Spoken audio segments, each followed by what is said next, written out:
This is all wrong. I shouldn't be up here. I should be back in school on the other side of the ocean. Yet you all come to us young people for hope. How dare you! Boring. Boring. Boring. You gotta do it. Don't tell us what we're gonna feel. We're trying to solve a problem. Don't tell us what we're gonna feel. I'm not telling you. Because you're in no position to dictate that. Remember what you're doing. You're in no position to dictate what we're gonna feel.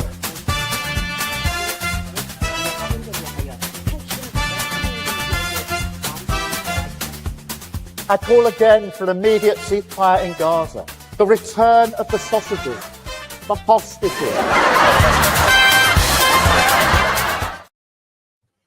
Welcome to another episode of Unprecedented TV's Lembit Öpik Live with me, Lembit Öpik. And thanks very much for your increasing numbers. And do please go and subscribe to our YouTube channel. Doesn't cost you anything. That's on Unprecedented TV. If you can't find it straight away, put my name in as well, Lembit, Unprecedented TV, Lembit. It'll come up straight away. Do please subscribe.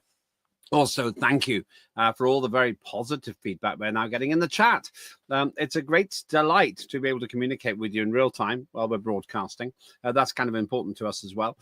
So do please carry on doing that. It's just really fulfilling to know that you're up there watching and doing whatever it is you're doing at the same time.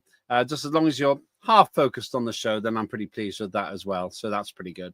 Now, coming up on the show today, we're going to be doing what we, if you're watching this live, what we often do on a Monday, and that's take stock of what's going on in the Ukraine theatre of conflict. Doesn't seem to be going very well for Ukraine, to be perfectly honest. The mainstream media tend to shy away from this. Why? Because they've put all their eggs in the Zelensky basket. But unfortunately, Zelensky's basket is full of broken eggs, and his attempt at winning has turned into a basket case of its own. That's because, as far as I can see, the Russians are very well equipped. They're very experienced, and they're losing a tiny fraction of the number of soldiers that the Ukrainians are losing. It is a bloodbath out there. And my guest, Warren Thornton, will be talking about that. Incidentally, if you want to get the real inside story from Warren, go to warrenthornton.com and you get a whole show, though we do, of course, broadcast half of that show here on Unprecedented every day as well. What's the problem? Well, the problem is threefold. Number one, Russia is out-equipped and out-experienced compared to the amateurish and retreating lines of Ukraine. Secondly, the Ukrainians just don't seem to have the, I don't know, how would you put it, the wherewithal to keep their front lines motivated. There's a certain amount of surrender going on there, which is hardly surprising, because if you're surrounded by drones ready to bash you to kingdom come, you're probably fairly incentivized to give up to what virtually amount to fellow countrymen, which is Russians. If you're Ukrainian and you see a Russian, you're pretty much related. And the third reason is because the West doesn't know what it's doing anymore. Trump is fed up with this war. That's perfectly obvious. He'd rather sit down with Putin and do a deal and make Zelensky sign it. But you've also got the continuing problem that the coalition of the willing, that's this ridiculous thing that, in my view, ridiculous thing that Keir Starmer put together, has done nothing.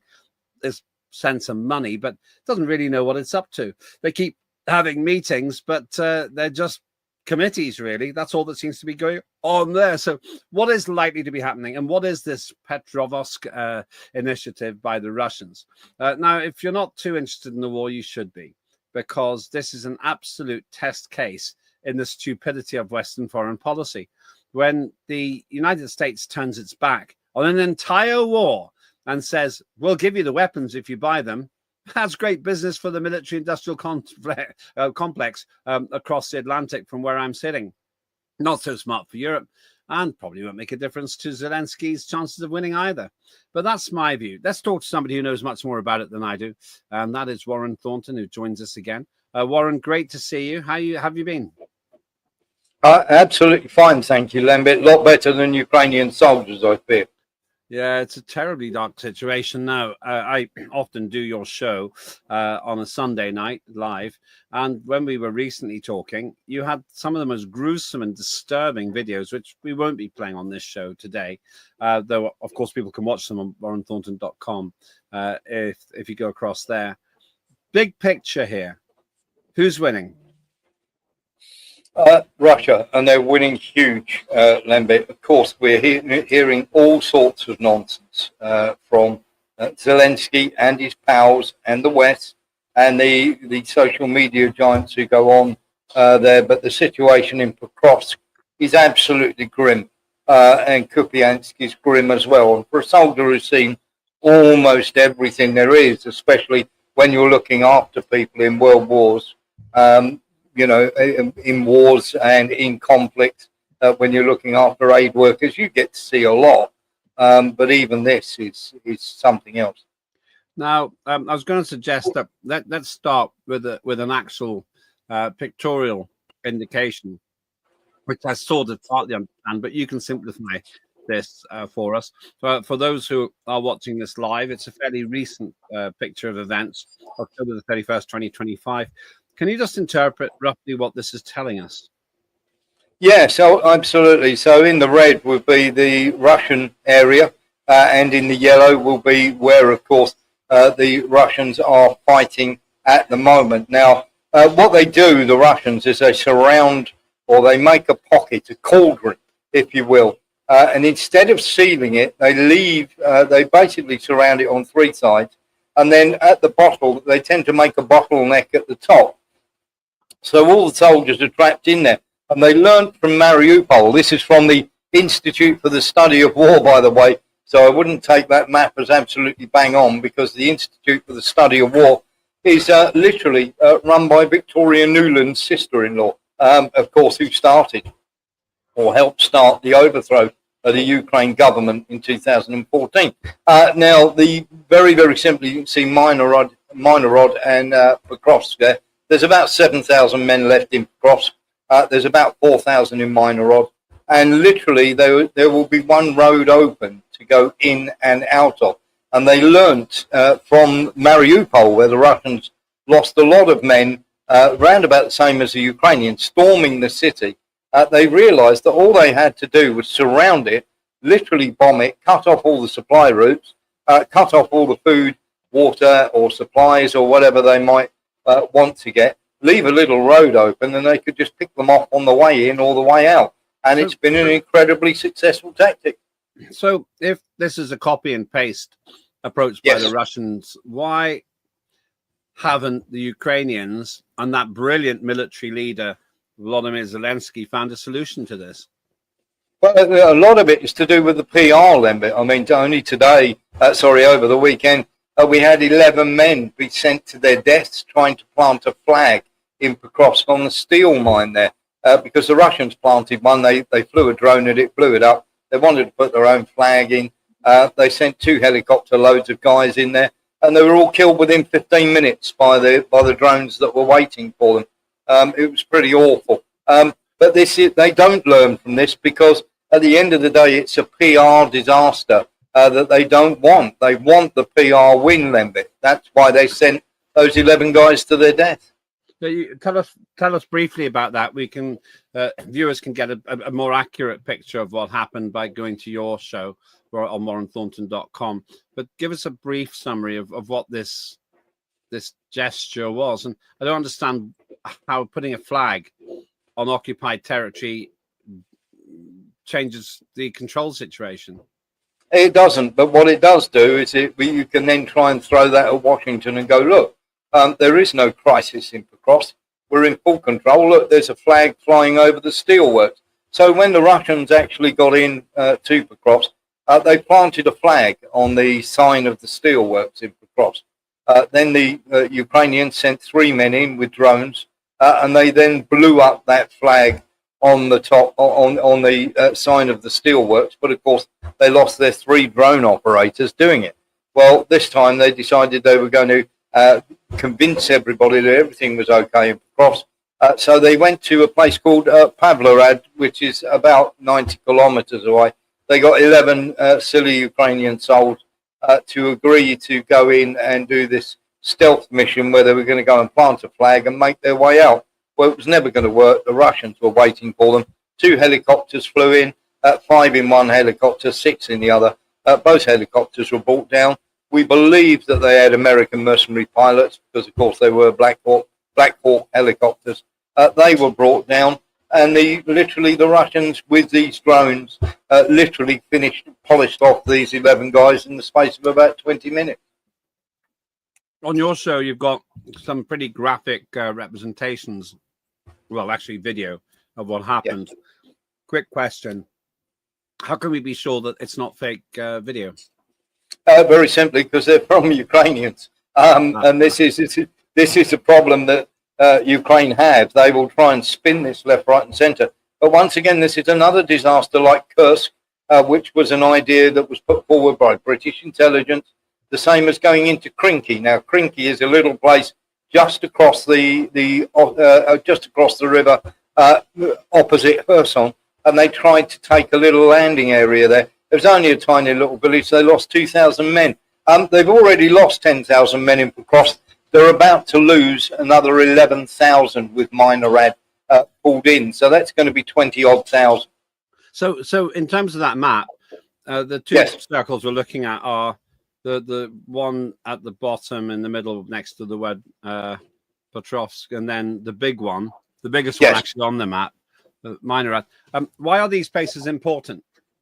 Okay, so very simply, Minorad is a feed for Pokrovsk. Now, when the battle for Avdiivka was going on, which was a while back, this is a central railway hub. As you can see, that line with the little crosses, the little ticks going across it, that is a railway hub. Now, that was a central railway hub for the Donbass. When there were fights going on in all other places, Pokrovsk was seen as the railway hub that would supply all those places for those battles going on. Now, once Pokrovsk is taken and Minorad, to the east is a place called, very simply called Slavyansk and Kramatorsk. They're the last two big, shall we say, towns and cities that are in the Donbass, in that region. And then the whole of the Donbass would have transferred literally to Russian hands.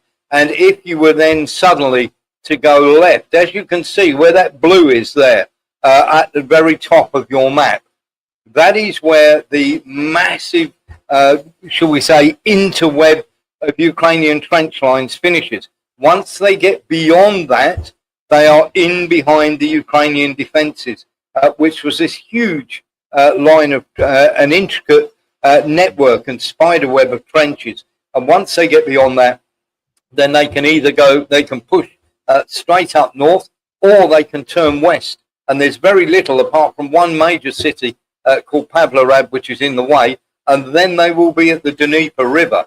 And then, of course, the Ukrainians are in literally a position which can collapse at any time.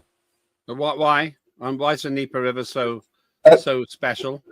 Well, the Dnieper River also has not only Dnieper, but also Zaporizhia further down on that river. And, of course, if those two cities go, and, of course, then they can just filter down to Kherson as well, which is, of course, on the Dnieper as well. So you've got three major cities that make up most of Ukraine. And, of course, that means once they're on that river, they can start moving down that river as you do. And, of course, the main waterways is an arterial waterway to move along. The Russians don't have to worry too much about any Ukrainian aircraft because there isn't that many about. So do they already have air superiority, the Russians? Oh, massively so, yeah. And what you have to remember as well is they can also fire 20 times more shells than the Ukrainians can every single day. They can send more drones. They can send over 1,000 drones into Ukraine every single day without fail, and over 150 shells. They can send, over 150 missiles per day, as well as 1,000 drones. That is, and eventually that just overwhelms your air defenses, Lembit. Yeah, no, that seems a little bit tough because we keep being told that the Ukrainians are holding their ground. We were looking at some of the news reportage that, oh, it's all okay, it's all fine. Well, here's one. Ukraine war briefing. Ukraine says its troops still holding out in embattled Potrovsk.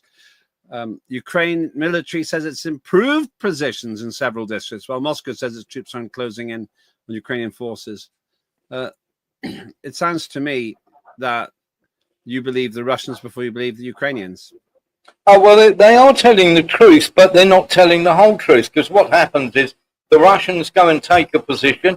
The Ukrainians are then forced to try and take that position back, because, of course, it's a big PR loss if they do not. And, of course, very simply, they commit a load of troops towards it. The Russians retreat, let them take that area back. So, of course, they filled up the same trenches that they've just been wiped out in with more troops. And, of course, the Russians just sit back, preserve their troops, and they just keep pounding them and wipe them out again. So the situation is fluid, but it's literally the Ukrainians don't learn. They leave a gap open so that the Ukrainians can pour troops in to try and relieve these beleaguered soldiers that are surrounded. And of course, they get picked off on the way in. And once they're inside, they've got very little, shall we say, ammunition, very little food. They're in the same position as the guys who are already in there. And of course, half of their unit has been wiped out on the way in, and they've now got to get out along with the rest of them, which of course is another disaster, because they literally line the road with drones and have it under artillery fire and also planes. If I understand correctly, that weird Halloween-like netting in the picture is there to stop the drones. Really?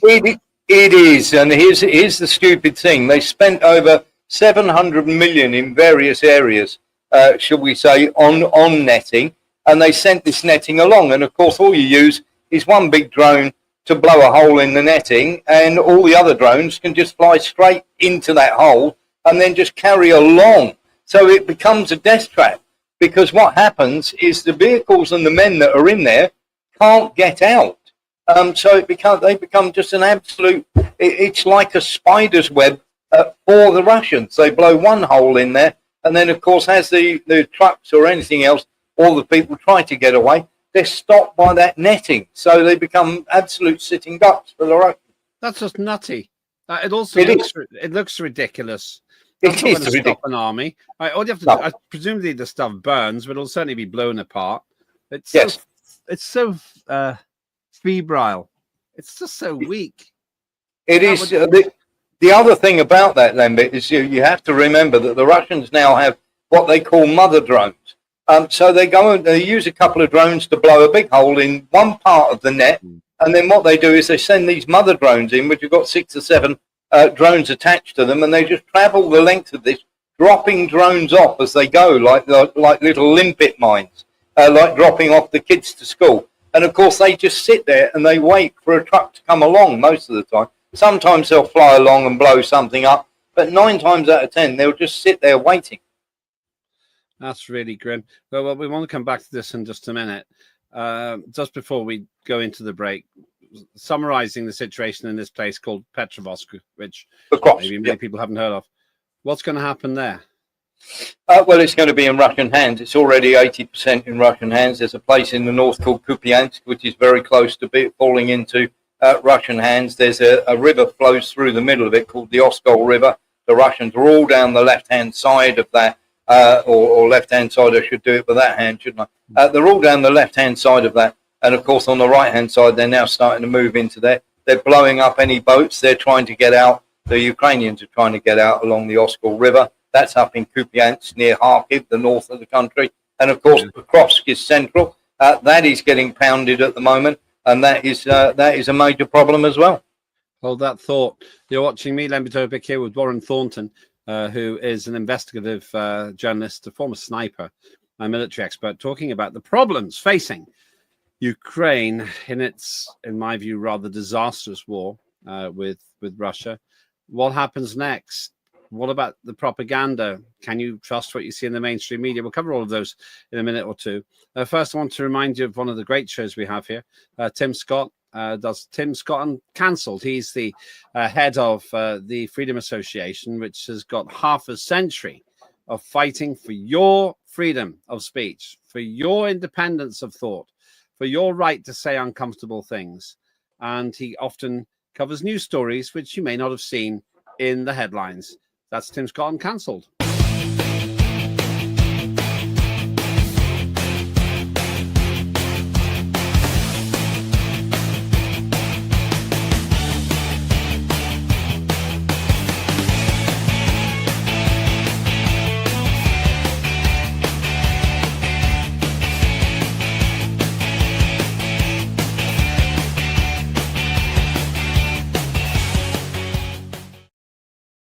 Tim Scott Uncancelled, and you can see the back catalogue of that by going to Unprecedented TV on YouTube, and you'll find them there. A huge archive, hundreds of programs, literally.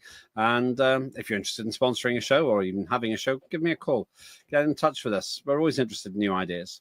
But back to my guest today. That's Warren Thornton, who is a military expert, an investigative journalist, and in the Philippines. And the signal's rather better than usual today, Warren. I take it all's quiet in the atmospheric front. Yeah, it seems to be. At the moment, we're heading into the calmer period, shall we say. When we get to December, it will start to get much better. Well, in the meantime, it is anything but peace and quiet in Ukraine. And before the break, we were talking about, the hint that things might not be as bad as you're saying in Ukraine. We found another story as well, and this was at a key city, but Kiev says situation dynamic. The Ukrainian military has claimed its positions in some districts of Potrovsk have improved despite the city being infiltrated by Russian troops. Now, this pretty much goes along with what you've just been saying. I didn't realize until this conversation that it's consistent for Kiev to say that they're getting land back, and the Russians to actually be winning. Yes, absolutely. So what Zelensky did was he basically condemned his men to death. He told an absolute out-and-out lie. He said there is no emergency in Pokrovsk. There is no surrounding. There is no cauldron. We are in total control of the situation. Well, if they were in total control of the situation, remember that the Russians were sitting on the edge of Pokrovsk for months and months and months and months and didn't make any move forward whatsoever. And then only about a month and a half ago, they started to make this push through Pokrovsk. And inside the space of 6 weeks, they've managed to control 80% of the city. When you consider how long the Ukrainians have had to build up forces there, it's a pretty impressive effort. But they have learned, the Russians, not to commit a ton of men in there first. Let's literally level the place. And when they're out of water, when they're shell-shocked, when the morale is so low because they've lost so many men, we'll leave a little corridor open for them. And, of course, they'll all scurry away, or they'll send people in. But either way, we'll be able to pick them off. And, of course, that's where the numbers just pile up. What's happening to the civilians in these places? Well, the civilians in these places are either evacuated, but if they wait for the Russians, they're seen by the Ukrainians as not wanting to be part of Ukraine. So they're treated pretty awfully. How can I put this as delicately as possible? Sexual assaults and murders are not uncommon. When the Russians get there, how do they get treated? They're like conquering heroes because they're treated so badly by the Ukrainians that, of course, because Ukraine are doing this, and in some cases they use mercenary soldiers, and of course the mercenary soldiers know that they're not going to be there, so they'll pretty much carry out all sorts of atrocities. And of course the trouble is when the Russians get there, of course, they've been so badly treated, whether they want to be with the Russians or not, they're now firmly on the Russian side because, of course, the Ukrainians have behaved so badly. So let's go on to another aspect of it, and this is what's going to save. This is what's going to save Ukraine. What do you think I'm talking about? I think you're probably talking about the Tomahawk missile, no? No. Of course not. The coalition of the willing, of course. Oh, good God! The coalition of the clueless. There's another example of it. Mark Rutte, who's head of NATO, a man who diminishes in my respect for him every time I listen to him. He actually literally looks like a Muppet, like the Muppet Show in this picture. Yes. and you got these people there. They're just all standing there, securing our future, and you just sort of feel this is just all going wrong. I mean, anything which has Starmer in the middle of it is in the middle of big trouble. Has the coalition of the willing, Starmer's desperate attempt to look like a world leader, done anything useful? No, absolutely not. Let's be absolutely clear here. NATO, the UK, Germany, all the people who are in it. If they haven't got the Americans backing them, they're going to do nothing. They'll talk, they'll sit around making clever speeches, they'll pledge lots and lots of money, but they are not going to put boots on the ground, Lembit. Let me assure you of one thing here. The Americans are not going to put boots on the ground. If they don't put boots on the ground, neither will the UK, neither will Germany. France might try for Odessa, but they'll get absolutely pounded. Italy have already turned around and said, we're not doing it. And Poland have already turned around and said they're not doing it. And Poland were very much one of the bunch of people that literally, shall we say, the coalition of the clueless were banking on to get stuck in. What they'll try and do is get a small Scandinavian country to go in, someone like Moldova, and then they can go to America. Oh, look, they're picking on Moldova. But they'll start trying to open a second front. And of course, if they can't do that, they'll try and get one of the Scandinavian countries like Finland to go in. But none of them are showing any willingness. The coalition of the willing is very unwilling, Lembit. And yet they have a time of broadcasting. They have another meeting planned in Spain. This is meant to be a secret meeting. Coalition of the Willing Summit will be held. Madrid apparently to host it. Once again, if you're watching this live, then it's going to be in the week you're watching it. But if you're watching in the archive, you can compare what predictions we make now with the reality. My prediction is it'll do nothing again. No, they'll pledge money. They'll tell everybody what they're going to do. They're not going to tell people how they raise it because it's going to come out of your pension pots and your taxes. Now, here's the thing: is they're going to say they're going to raise money, they're going to do this, they're going to do that. We're going to give them technical support. We're going to give them money support. Half that money will disappear into various bank accounts. Let's not forget Zelensky's just bought a ranch, a huge ranch in America. Yes, he has a ranch in America. How do you know? He bought it through the film company he used to have. His various cohorts, shall we say, purchased this ranch for, I think it's something like 90 million. Right, can you prove that? Oh yes, absolutely. I'll send you all the details. Yeah, is that in the public domain? It is in the public domain. Yes. That's a bit odd. I think it's out in Arizona somewhere. It's somewhere out there. It's a ranch out in the middle of nowhere. But it is a huge spread. I think it's 900 odd acres. Where did he get 90 million from? Well, I wonder. Right, be careful there. Yeah, we've got legal advice. But same places. £90 million ranch, he's going to have more legal advice than us. Same place his wife got a Bugatti Veyron from, and where she got her diamond sparklers and everything, a Gucci handbag for £430,000. Nice work if you can get it. I'll stick to my old beat up car. I want to ask about the Tomahawks. You mentioned it. Trump and Zelensky met once again. It sounds like it was a shouting match. Didn't go very well. And I think Trump just is sick of him. He's sick of Zelensky. He doesn't seem to respect Zelensky at all. No. What story here? Talk missiles. Zelensky went all the way to America again because his CO carbon dioxide footprint is irrelevant now. They've lost interest in the climate emergency, I think. So they're there with all these questions. But I'm told there was a shouting match with swearing by Trump, who threw the maps on the floor. What's the real situation? Is Trump going to give this man Tomahawk missiles or not? It depends how far they want to push it, because there's only one question here, Lembit, and the question is, what do America think Russia's response is going to be?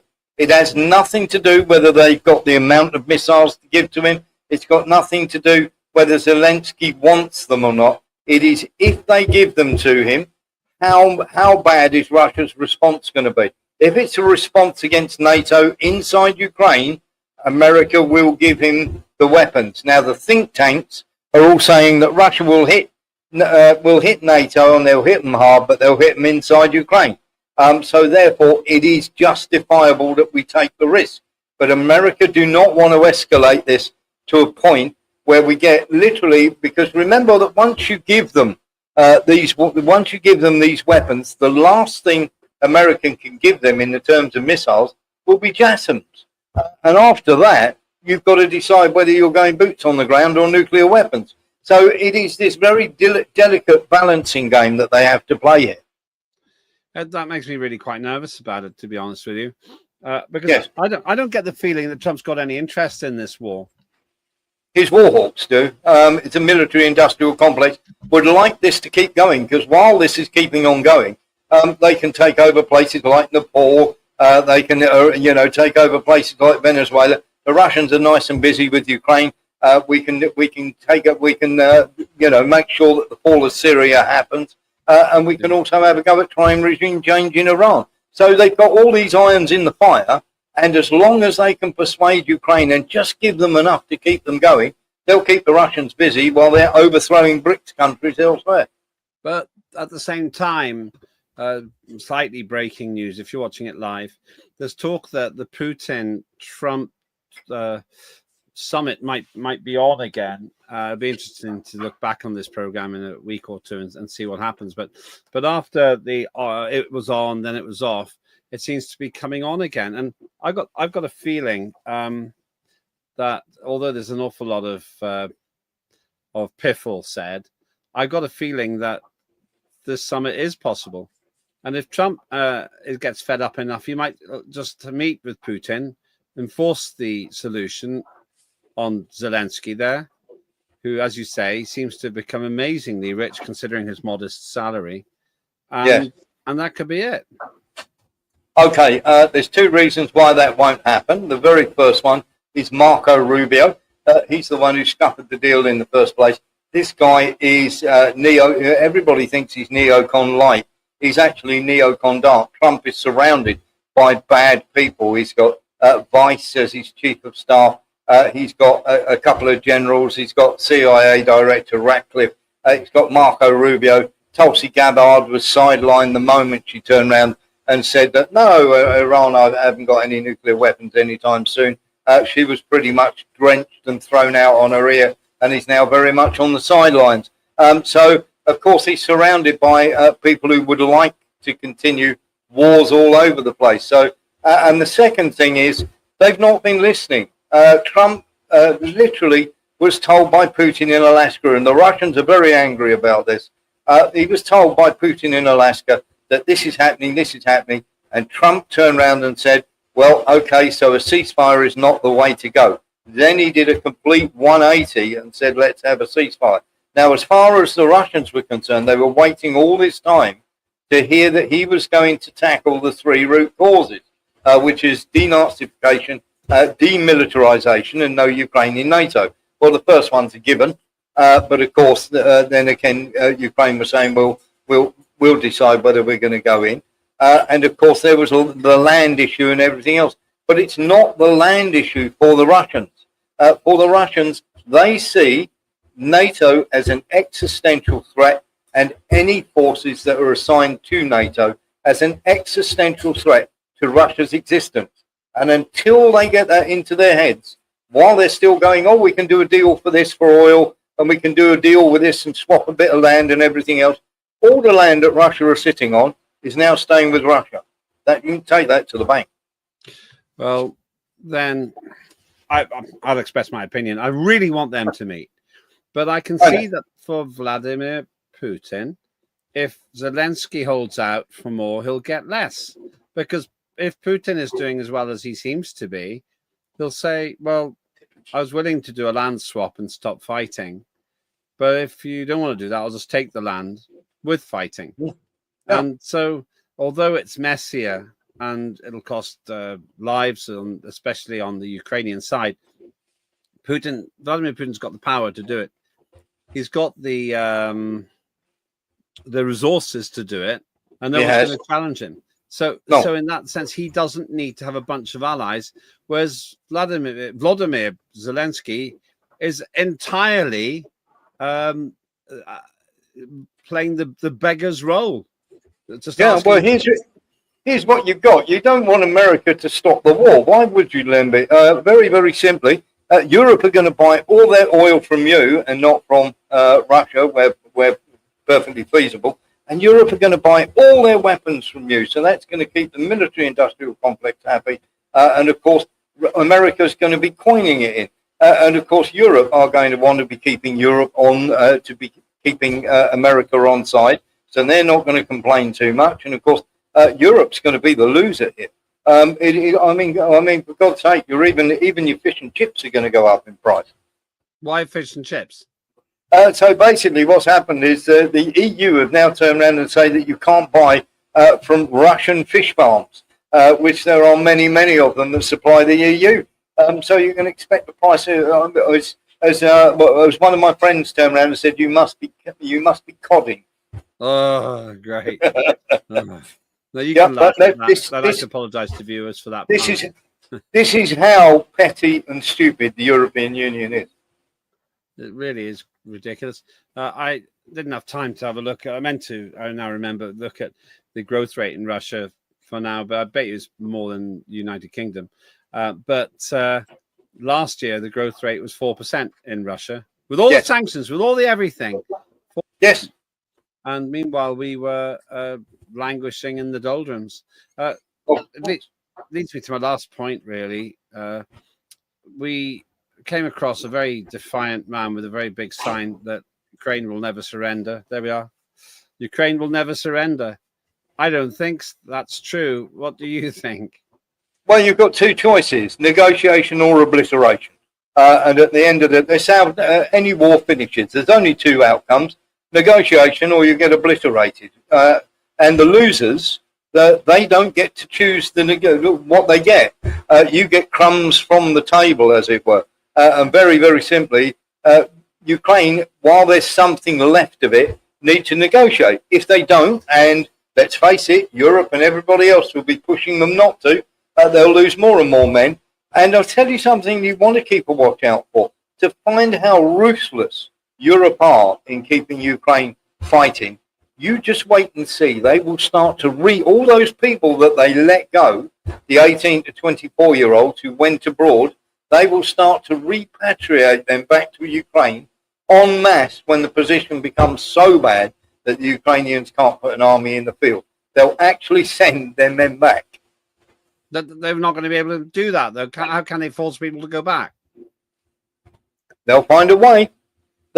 It's one of those, Lembit, when you turn around and said, how can they freeze 330 billion of Russian assets? And how can they touch that?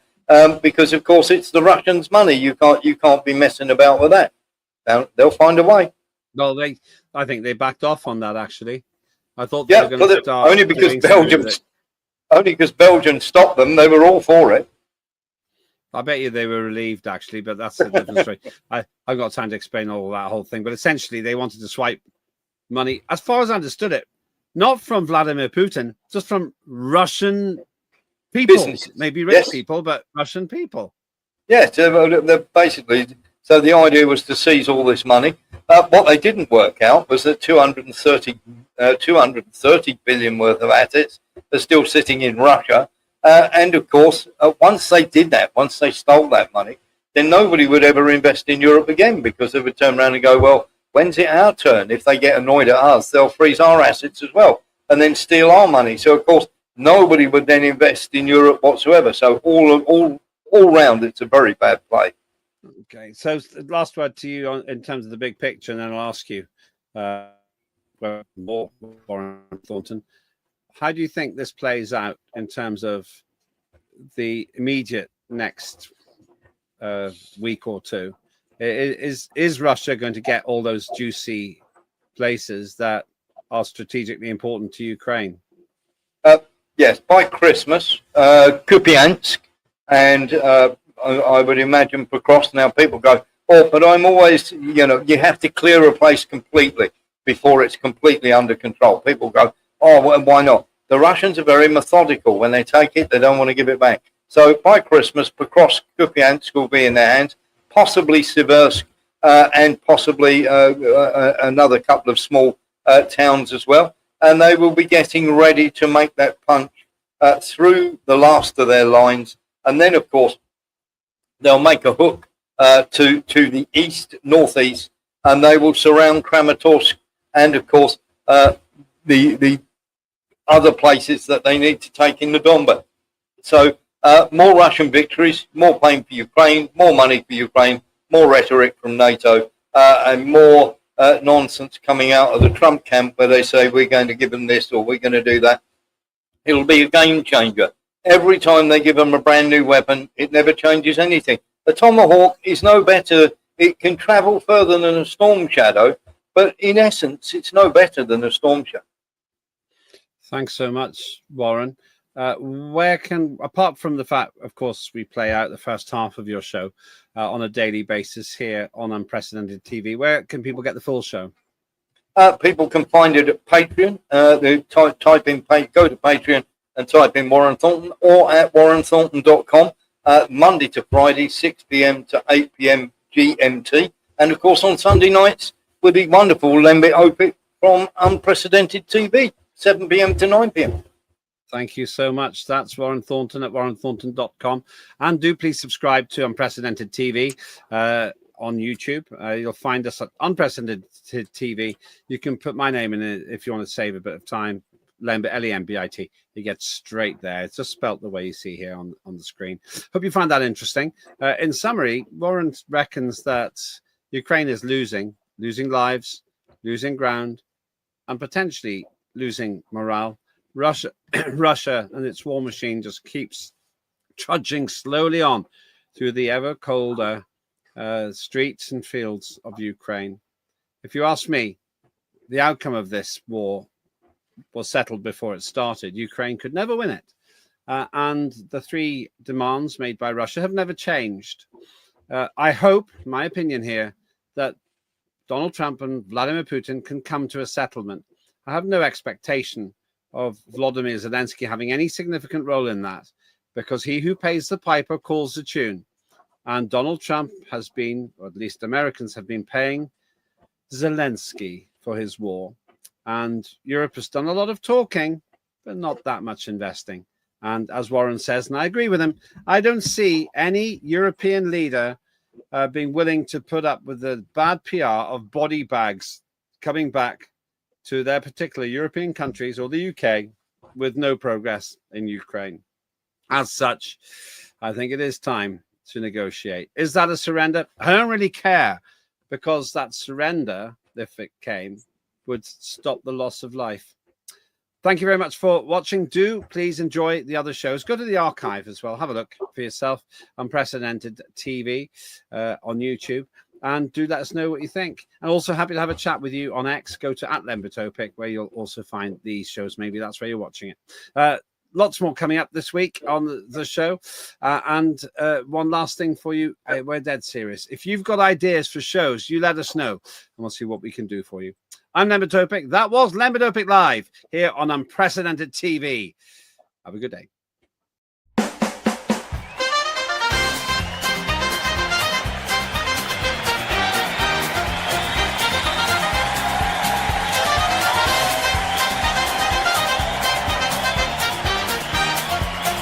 Immediate ceasefire in Gaza, the return of the sausages.